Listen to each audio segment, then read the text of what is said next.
One morning when I was Un serving as matin, alors que j'étais jeune missionnaire à Beaumont, au Texas, mon collègue est tombé malade et avait besoin de se reposer. Suivant les conseils de notre président de mission pour une telle situation, j'ai tiré la chaise près de la fenêtre de notre appartement du 4e étage et j'ai commencé à lire le livre de Mormon. Bientôt, j'ai été plongé dans les Écritures et au bout d'un moment, je suis arrivé à Alma, chapitre 29, versets 1 et 2.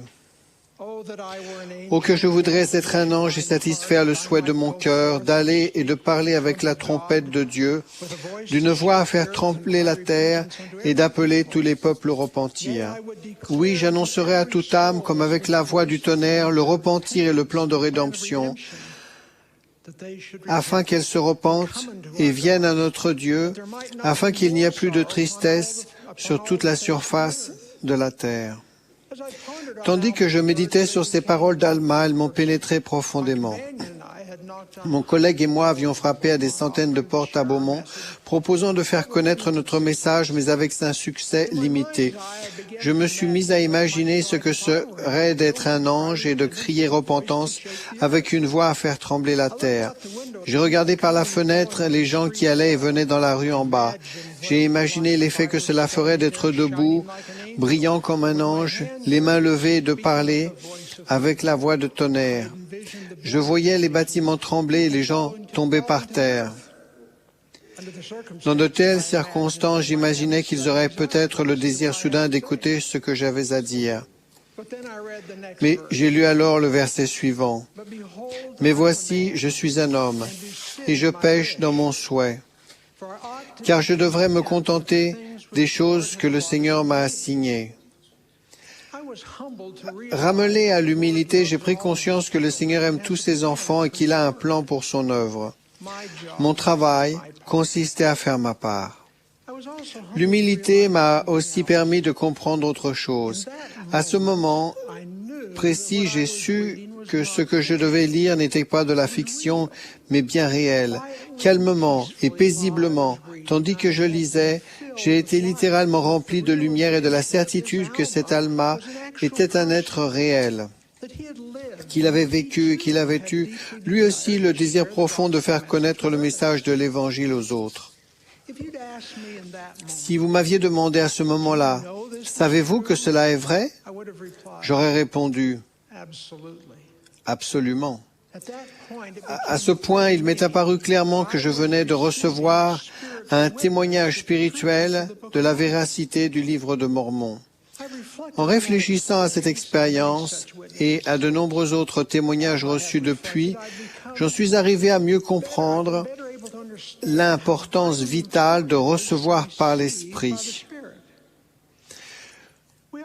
Souvent, nous nous concentrons comme il se doit sur l'importance d'enseigner par l'Esprit. Mais nous devons nous souvenir que le Seigneur a considéré comme aussi important, voire plus important, de recevoir par l'Esprit. Recevoir de cette manière est un des principes de base de l'Évangile. Il est énoncé dans l'ordonnance par laquelle nous sommes confirmés membres de l'Église. Au cours de cette ordonnance, il nous est dit « Recevez le Saint-Esprit ». C'est une invitation formelle à agir, à recevoir ce grand don. En prenant plus conscience de ce principe, j'ai découvert que les Écritures regorgent de passages qui parlent de recevoir. Bock et Packer a dit « Aucun message ne figure plus souvent dans les Écritures, plus souvent de formes différentes que demandez et vous recevrez. » Au centre même de notre épreuve terrestre se trouve le choix de recevoir Jésus comme le Christ. L'apôtre Jean a enseigné « Il est venu chez les siens et les siens ne l'ont point reçu. »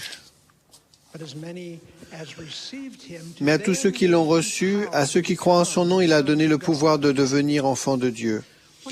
On ne peut s'empêcher de se demander combien il y a autour de nous de dons et de bénédictions que nous ne recevons pas. Le Seigneur a dit, « À quoi sert-il à un homme qu'un don lui soit accordé s'il ne reçoit pas le don? Voici, il ne se réjouit pas de ce qui lui est donné. Il ne se réjouit de celui qui fait le don. » Dans nos réunions de l'Église, dans notre étude personnelle et familiale des Écritures, et aujourd'hui même, tandis que nous écoutons les prophètes et les apôtres du Seigneur, certains d'entre nous recevront plus que d'autres. Pourquoi? J'apprends que ceux qui reçoivent vraiment font au moins 3 choses que les autres ne font peut-être pas. Tout d'abord, ils cherchent.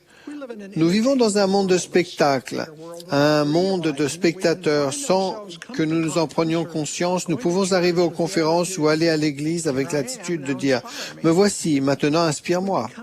Nous devenons spirituellement passifs.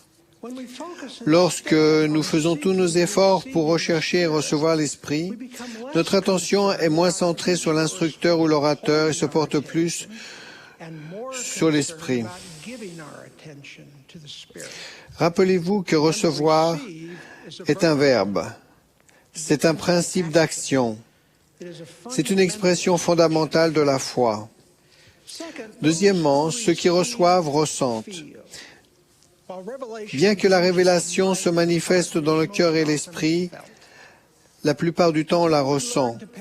En général, tant que nous n'avons pas appris à prêter attention à ces sentiments spirituels, nous ne les reconnaissons même pas, ne reconnaissons pas l'esprit. Au cours d'une conversation récente que j'ai eue avec notre belle-fille, elle a avancé l'idée que nous pouvons aider même les jeunes enfants à remarquer ces sensations de l'esprit.